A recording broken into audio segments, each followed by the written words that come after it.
Okay so है ना, कुछ स्टूडेंट्स मुझसे पूछ रहे हैं कि सर आईआईटी जैम इकोनॉमिक्स की एलिजिबिलिटी क्या है। So this you can see, I think it is visible, क्योंकि लाइट गई हुई है तो मेरे चेहरे पर लाइट नहीं होगी इतनी। सो ये आईआईटी जैम इकोनॉमिक्स के थ्रू जस्ट 2 इंस्टीट्यूट्स एडमिशन हो सकता है। वो है आपका IIT Delhi and IIT Roorkee, है ना। ये कोर्स कोड है, ये जैम पेपर है, ये एलिजिबिलिटी है बैचलर लेवल पे। तो आईआईटी दिल्ली में एडमिशन के लिए BA, BSc, BCom, B stats, B math, BE, BTech और equivalent with minimum of 3 years of education after completing higher secondary. So मतलब 10+2 के बाद एटलीस्ट 3 years की बैचलर डिग्री चाहिए आपको।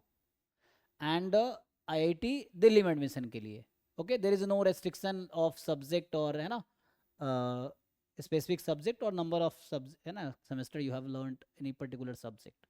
मतलब ऑलमोस्ट सब लोग एलिजिबल है जिनके पास 3 year बैचलर डिग्री है वो। यहाँ पे रुड़की के लिए बीएससी इकोनॉमिक्स होनी चाहिए, या बीए इकोनॉमिक्स होने चाहिए, या बीएससी स्टैटिस्टिक्स होने चाहिए, या बीसीए, या BSc, BA, BCom with mathematics as one of the subject. So restriction ये है कि जिनका BSc economics, BA economics, BSc stat, BCA या बीएससी, बीए, बीकॉम है, सो है ना, they must have at least one subject as mathematics in BSc, and no restriction for engineering. So those who are technical background, BTech, BE, so there is no restriction for them.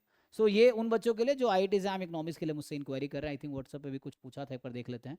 सो उनका जो question था,